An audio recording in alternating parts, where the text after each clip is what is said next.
Hi there, I'm Decoding Trolls. Today I'm going to tell you about the insight that led me to discover Disinfolklore and indeed the Disinfolklore universe. I first noticed the Disinfolklore universe, which now emanates from the White House and from inside the Kremlin's walls, when it was in an earlier iteration. As a diplomat, I was deployed to eastern Ukraine.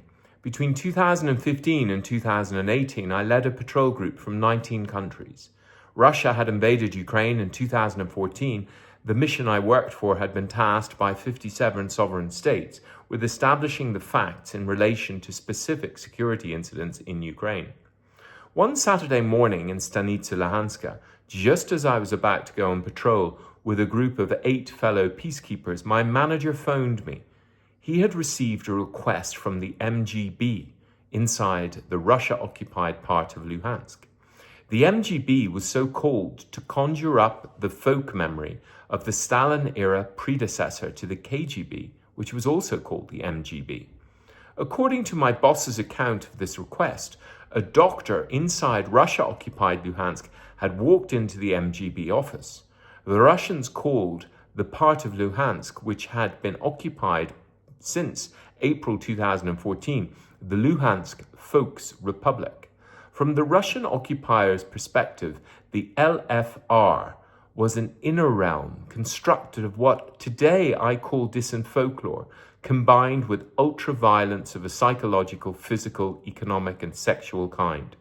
The walk-in, according to my manager, reported that across the Donets River, in Outer Realm Ukraine, where I was that day, his common-law wife and her underage daughter, in their cottage in the woods, were about to be cut into pieces by a far-right Ukrainian extremist.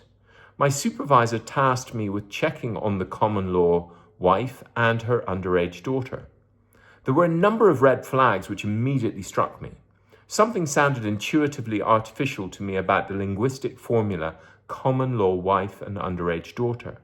All I knew about folklore at that time was the memory of Ladybird book renditions of Grimm's household tales, Disney films, and a book of Tolstoy's village stories that my mother used to read to me as a small child.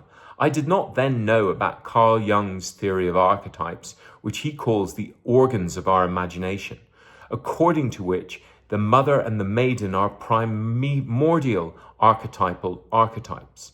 Usually these work quite subtly.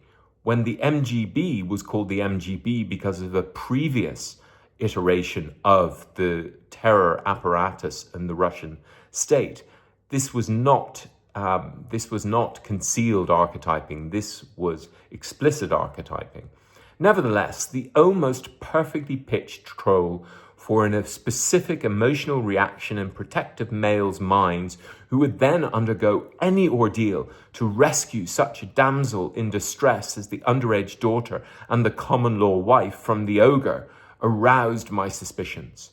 What I now call my incoming troll radar prevents me today, usually, uncritically allowing such suspicious-seeming trolls into my inner mind where they can adulterate my manner, which is the well from which all my moods, attentions, attitudes, and motivations flow. Another point of suspicion was the inclusion of the perennial archetypal villain that popped up again and again in Russian disinfolklore. Russia's entire casus belli in Ukraine was conjured out of a fantasy portrayed in millions of different memes spat out by its disinfolklore apparatus every minute.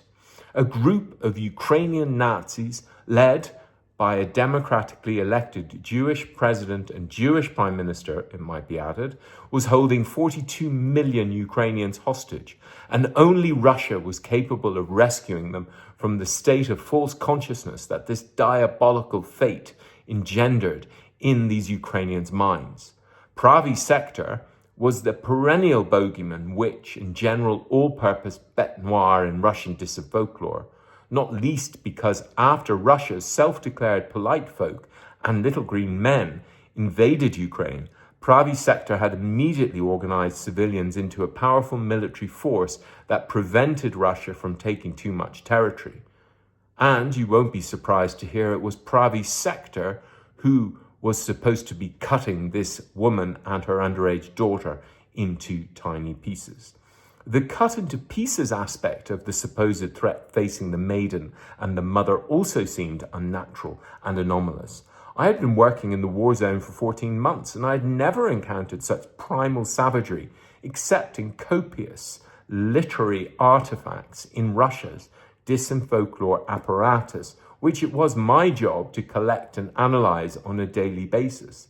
I did not know then about the primordial archetypal foundation myths involving universes being created out of bodies, being cut into pieces in several Indo-European cultures, which Bruce Lincoln has explored extensively. Yet, in that detail and the folklore-like archetypal characters of the mother and the maiden, I intuitively detected what distinguishes the Disinfolklore genre of folklore stories from others. Its artificiality and construction from archetypes, stock characters and tropes selected for their power to move emotions and transport their consumers into activities which further the realization of the Disinfolklorists' diabolical schemes. Disinfolklore is an artificial means of affecting our moods, motivations, attitudes, and intentions that I have written extensively about since I invented the term in February 2023. For example, in May 2023, Byline Supplement published a piece I wrote introducing Disinfolklore thus: Stephen Douglas introduces a brilliant new analytical method for parsing disinformation and war magic.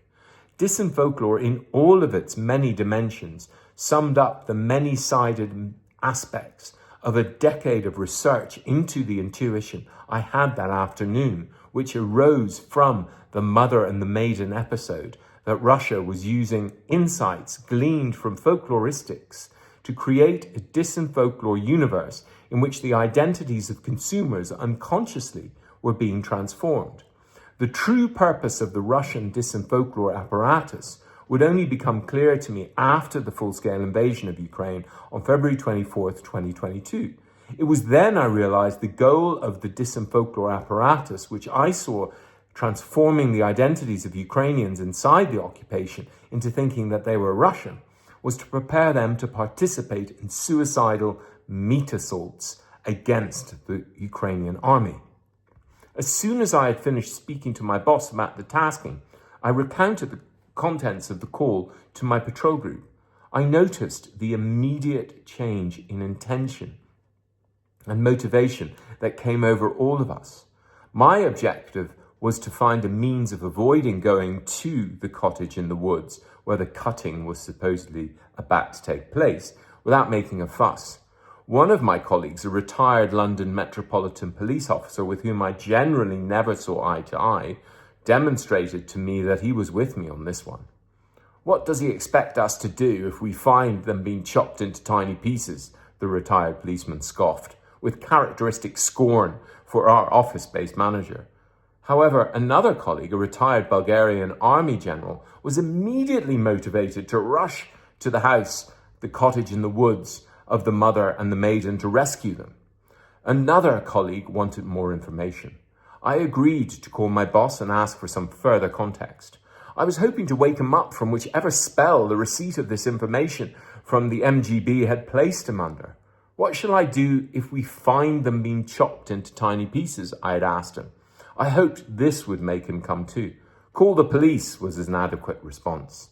Although I couldn't wake him out of his spell, my manager did send me the text of the healer's neatly written account conveniently handed over to my boss by the MGB. I could not fathom how my manager could take at face value any information which had been shared with our mission from the MGB, famous as it was for its manipulations and terror. But that's how Disinfolklore operates. Its defining characteristic is immanent in its effect, how it changes our moods, attentions, attitudes, and motivations in ways which were unforeseeable before we consume the item of Disinfolklore, and yet which manipulate us into activities to benefit the Disinfolklore item's designers. As we approached the cottage in the woods where the mother and the maiden lived, I texted the mission's head of security in Kyiv. Please confirm my manager's order to approach the house where the mother and the underage daughter are reportedly about to be cut into pieces. The head of security's emotions were immediately moved by that linguistic formula, and he called me immediately. After explanations, mercifully, he saw the situation as I did. He ordered us to proceed no further. We never did hear of anyone being chopped into pieces in that small village, but doubtless the MGB's informants saw that we almost made it to the cottage in the woods, where who knows what fate awaited us. Meanwhile, the story of the MGB's attempt to troll the organization I worked for into helping the ordinary folk of Luhansk, so MGB archetyping as the rescuer of the very people it was in fact holding and is still holding hostage, played out repeatedly in many different iterations inside the Disinfolklore apparatus inside Russia-occupied Ukraine, alongside thousands of other stories which were also going on at any one time over the coming weeks. MGB archetyping itself as the protector of the folk in distress from villains, yet the truth of the matter is that the MGB is the imprisoner of those its Disinfolklore propagating organs, what I call the Disinfolklore apparatus, are brainwashing. The MGB and its controllers from Russia were weaving of Disinfolklore a Disinfolklore universe, the like of which humanity had never before experienced. Today, using the same tools, Make America Great Again, MAGA, is attempting in mimetic collusion with Russia to envelop us all inside a Disinfolklore universe, wrought by millions of such stories as I have just recounted to you this afternoon.